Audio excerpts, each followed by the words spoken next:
जय माता दी। जय माँ कामाख्या। जय श्री महाकाल महाराज। देव राधा ट्रस्ट सत्यवाणी चैनल से आप आज विवाह से संबंधित रहस्यमय ज्ञान सुन रहे हैं। बहुत सी जगह हम देखते हैं कि विवाह होने के बाद में साल भर या 2 साल या 5 साल के अंदर अंदर विवाह टूट जाता है। तो विवाह टूटने का कारण क्या होता है, आज हम उस रहस्यमय ज्ञान से आपका पर्दा उठाएंगे। तो चलते हैं। आपको ज्ञान देने के पहले मां भगवती, जगत जननी, आद्य शक्ति भवानी, आह्लादिनी शक्ति, कष्ट निवारिणी, दुख निवारिणी, महिषासुर मर्दनी, चंडमुंड नाशिनी, सिंह वाहिनी, क्लेश नाशिनी, पाप नाशिनी, दुरितापहारिणी, शत्रु संग विदारिणी, उनके चरणों में पहले शीश झुकाते हैं और उसके बाद आपको ज्ञान की गंगा में डुबोने का प्रयास करेंगे। कामाख्ये वरदे देवी नीलपर्तवासिनी त्वं देवी जगत माता योनि मुद्रे नमस्तुते। कामाख्ये काम संपन्ने कामेश्वरी हर प्रिय काम नाम देहि में नित्यम कामेश्वरी नमस्तुते। कामदे काम रूपस्ते सुभगे सुर सेविते करोमि दर्शन देव्यम सर कामार सिद्धयेत। ओम महेशानी महामाय चामुंडे मुंडमालिनी आयु आरोग्य ऐश्वर्य देहि में देवी परमेश्वरी। ओम जयंती मंगला काली भद्रकाली कपालिनी दुर्गा क्षमा शिवा धात्री स्वाहा सदा नमस्तुते। ओम सर्वमंगल मांगल्ये शिवे सर्वा साधिके शरण्ये त्र्यंबके गौरी नारायणी नमस्तुते। दुर्गति नाशिनी दुर्गा जय जय, काल विनाशिनी काली जय जय, उमा रमा ब्रह्मानी जय जय, सीता राधा रुक्मणी जय जय, महालक्ष्मी नमस्तुभ्यम सुरेश्वरी, हरि प्रिय नमस्तुभ्यम दयानिधि, काली काली महाकाली काली के पाप नाशिनी, खड़ग हस्ते मुंड हस्ते काली काली नमस्तुते। काली काली महाकाली काली के परमेश्वरी, सर्वानंद करी देवी नारायणी नमस्तुते। नीर हार हार धन सार सुधाकरम भा कल्याणम धाक नग चंपक धाम भूषाम उतुंग पिन कुच कुंभ मनोहरांगी वाणी नमामि मनसा वस्ता विभूते। ओम ऐं सरस्वत्ये नमः। ओम ह्रीं दुं दुर्गाय नमः। या जल जल प्रज्वल अग्नि रूपाय ओम होम ह्रीं सिं ज्वाला देवी नमो नमः। देवी प्रपन्नताति हरे प्रसीद प्रसीद मातर्ग जोखिलस्य प्रसीद विश्वेश्वरी पाहि विश्वम तमीश्वरी देवी चराचरस्य शुभम करोति कल्याणम आरोग्यम धन संपदा शत्रु बुद्धि विनाशाय दीप ज्योति नमस्तुते। योनि मात्र शरीराय कुंजवासिनी कामदा रजस्वला महातेजा कामाक्षी ध्यायताम सदा। काम प्रिया कामरता कामा काम स्वरूपिणी कामिनी कामिनी काम्या कामुका कामचारिणी काम बीज तथा काम पीठ निवासिनी कामदा कामहा काली कपाली करालिका या देवी सर्वभूतेषु शक्ति रूपेण संस्थिता नमस्तस्यै नमो नमः।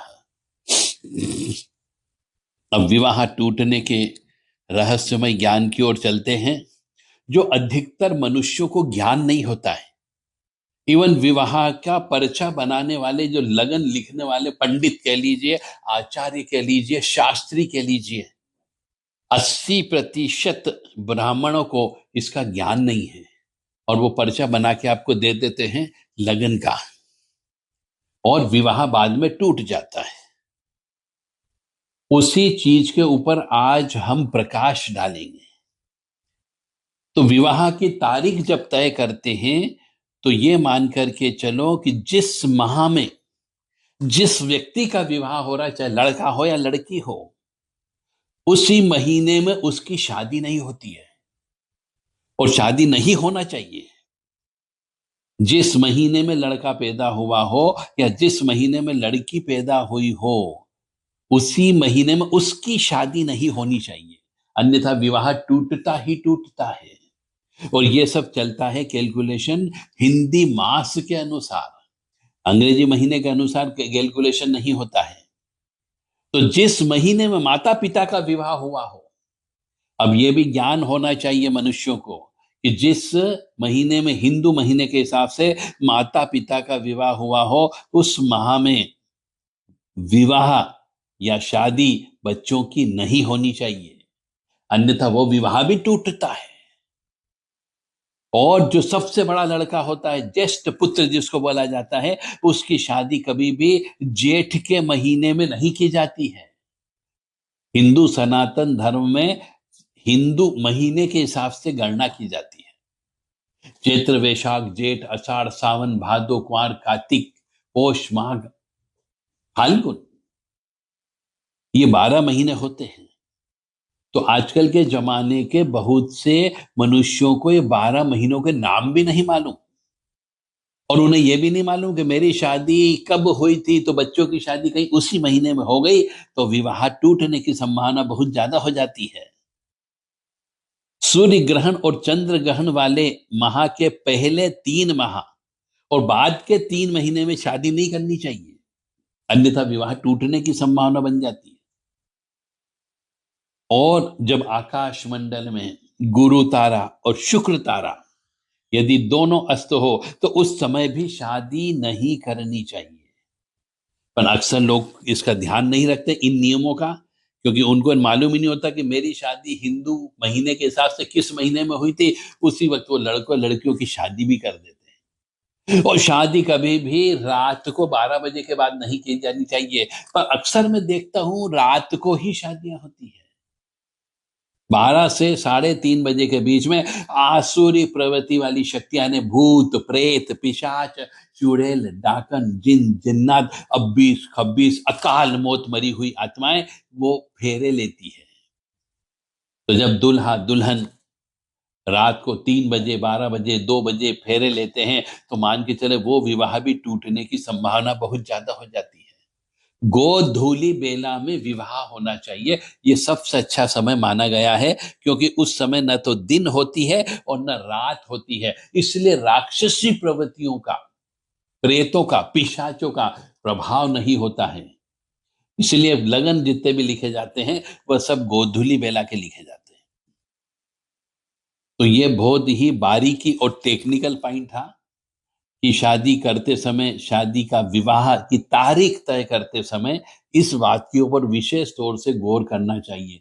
और यदि नहीं है आपको ध्यान और आपने ऐसा कर लिया है तो पुनः एक बार और विधि विधान से जिससे पहले विवाह कर चुके हैं उससे विवाह कर लेना चाहिए, चाहे बच्चे पैदा हो गए हों। क्योंकि हमने देखा है कि बहुत से घरों में विवाह होने के बाद में 1-2 साल के अंदर तनातनी स्टार्ट हो जाती है, पति पत्नी में झगड़ा स्टार्ट हो जाता है, क्लेश स्टार्ट हो जाता है, अशांति घर में आ जाती है।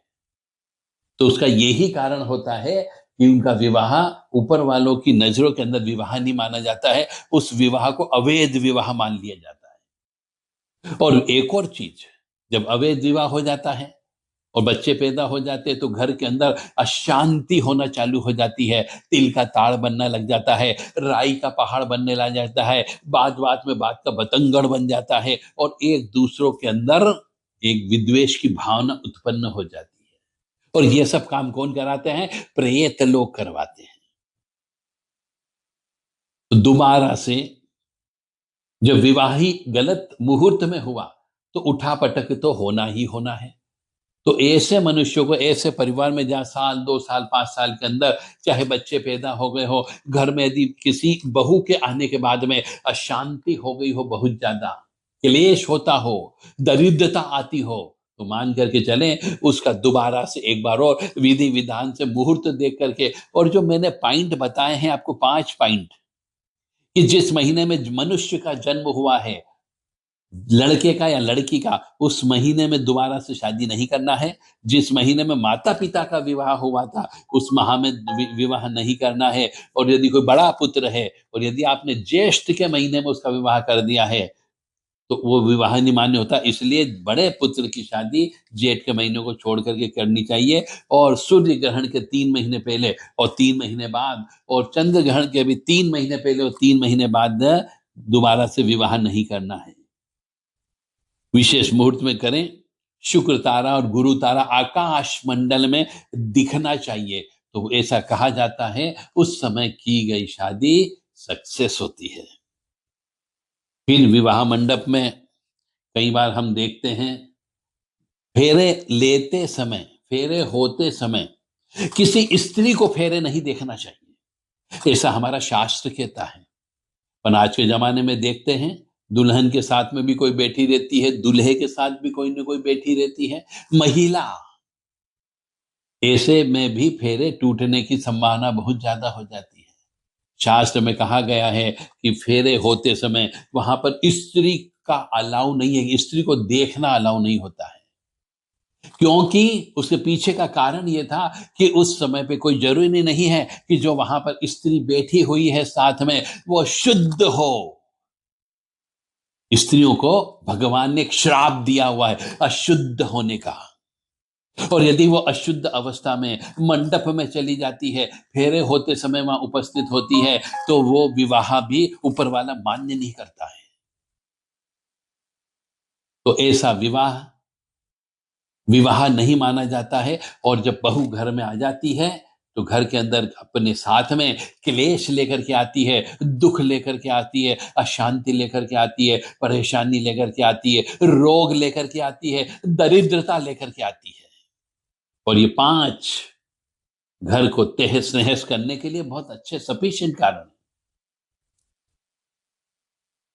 जब विवाह होता है तो बहुत से मनुष्य अपने कुल देवी देवता का आह्वान नहीं करते, अपने पितृ देवता का आह्वान नहीं करते हैं। इस वजह से भी शादियां टूट जाती हैं। तो जब भी विवाह करें विशेष तौर से अपने कुल देवी देवता के वहां पे जाकर के पहले पूजा करना चाहिए, और विवाह होने के बाद में फिर देवी देवता के वहां पे जाकर के पूजन अर्चन करना चाहिए। तो अपने कुल देवी देवता को और अपने पितृ देवता का भी आह्वान करना चाहिए, क्योंकि वंश वृद्धि तो पितृ देवता ही करते हैं। तो इसके लिए विशेष विधान बनाया गया है शादी के पहले पितरों को आह्वान करने का। अब ये बहुत कम पंडित जी जानते हैं। सीधे आप पंडित जी को फेरों के लिए बुला लेते हो, वो विधान पूरा नहीं करवाता है, और जब विधान पूरा नहीं होता है तो विवाह भी अधूरा विवाह होता है, और अधूरा विवाह पूर्ण विवाह की श्रेणी में नहीं आता है। तो कुल देवी देवता पितृ देवता सब नाराज हो जाते हैं, उस वजह से बच्चे पैदा नहीं होते हैं, घर में क्लेश होने लग जाता है। तो आपको चाहिए कि इन नियमों का पालन करें ताकि आपके जीवन में कष्ट की प्राप्ति नहीं हो। माता पिता को भी ज्ञान होना चाहिए, और जो लड़के लड़कियां जिनका विवाह अब होना बाकी है उनको भी इसका ज्ञान होना चाहिए। जय माता दी, जय माँ कामाख्या, जय श्री महाकाल महाराज। माँ भगवती जगत जननी आद्य शक्ति भवानी, अल्हादिनी शक्ति, कष्ट निवारिणी, दुख निवारिणी, महिषासुर मर्दिनी, चंड मुंड नाशिनी, सिंहवाहिनी, क्लेश नाशिनी, पाप नाशिनी, दुरितापहारिणी, शत्रु संग विदारिणी आप सबको सुखी रखे, स्वस्थ रखे, प्रसन्न रखे, यश दे, कीर्ति दे और मान सम्मान दे, और सबसे बड़ी बात है निरोगी काया आपको प्रदान करे। जय माता दी, जय माँ कामाख्या, जय श्री महाकाल महाराज, जय श्री कृष्ण।